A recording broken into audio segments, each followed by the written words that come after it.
Beverly Hills, California, the home of one of our nation's most successful showmen.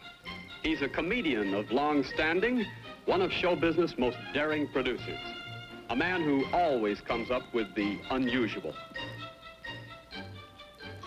In these days when vaudeville is almost a word of the past, one of his daring and most successful ideas has been a variety show called Ken Murray's Blackouts here in Hollywood, with the longest run of any show in the history of the theater to its credit. In Ken Murray's Blackouts some years back, there were a group of performers he used to make a unique film, which received this special Academy Award. It was a full-length feature motion picture in which not a single human being appeared. Just an all-star cast of remarkable African lovebirds. Parakeets, trained by the late George Burton. Well, Ken Murray's Bill and Coo was the title of this feathered fantasy, and ladies and gentlemen, here's the popular showman that we've been talking about, Mr. Ken Murray. Thank you, Jack. Hello, everybody. Jack, I want to tell you this is going to be fun for me to reminisce with you and the You Asked For It audience. Well, Ken, we're mighty grateful to you for taking time out to show us some of the highlights of your Academy Award picture. Well, Jack, I'm very grateful for the opportunity to answer the many requests that you've had to see Bill and Coo and their buddies again. You know, I get a big kick out of looking through this old Bill and Coo scrapbook. Such memories.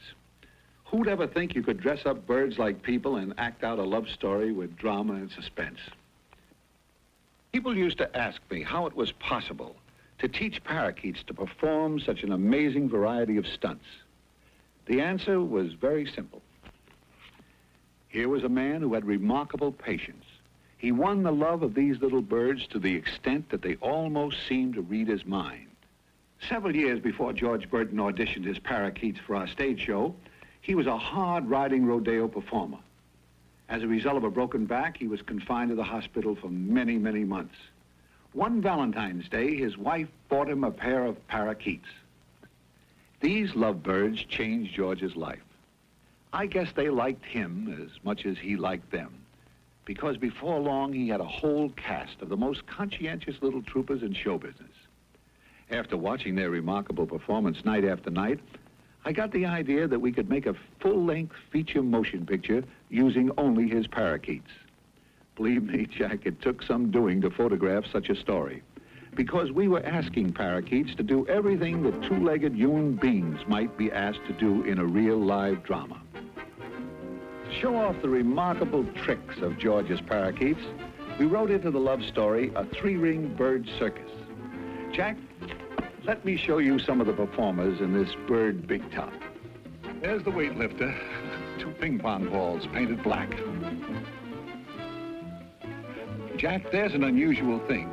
That's probably the only time in your life you'll ever see a guinea pig trained. This was one of George's favorite tricks. Now, this fella's really rolling his own, isn't he?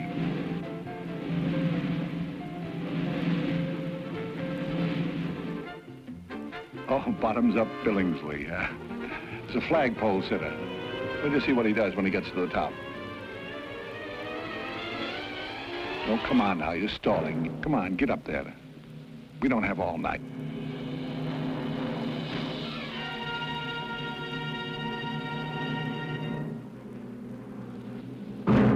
Got tired of sitting on the pole and he just reverses it. Now, this is Hercules Hornbill, the strong man. Now, this is very cute. Come on, Hercules. Come on, show the folks how strong you are. Pull the elephant down by the trunk. Now put him back up. Now, go around the back and pull him down on his valise. Come on, Hercules, you can do it. There. Now make him lie down. Make him lie down. Pull. Come on, Hercules, you can do it. Pull. There. Now go around and make him roll over. There's the audience watching. All the way over. Now, set him back on his feet. Come on now, set him back on his feet. He only weighs 20 times as much as you do. Now jump up and take a bow. There he is, Hercules Hornbill. These boys really climbed the ladder to success. Watch this, Jack. Here is a study in perfect balance with the birds providing their own locomotion. Nothing mechanical, no motors, nothing. What do you see?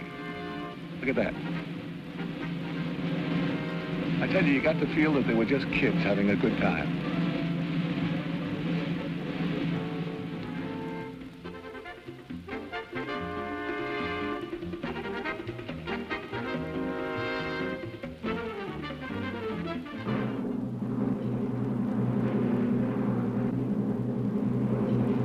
Now, it's interesting to note here that there were no cuts. This is all one shot. You notice the camera started back, went into a close shot. He picked it up. And we just kept grinding the camera.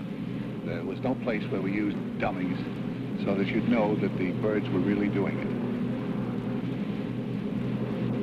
Oh, this fella's got a good racket. He got his job by pulling a few strings.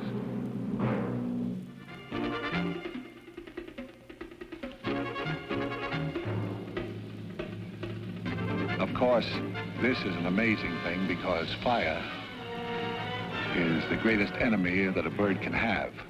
If one of those flames got too close to his wings, why, puff, that's the end.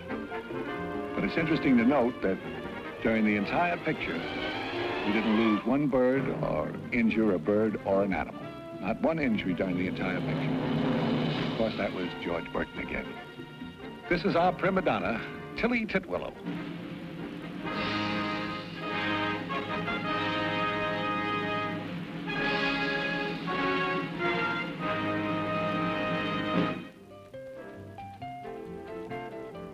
Where do you see this? In this trick, the bird seems absolutely human, just as if he's holding with his two hands and they do the, oh, that's Bill and Coo, not here. Look at this. In a theater, this got tremendous applause. One of the few times I ever heard an audience break into applause in the middle of a feature picture.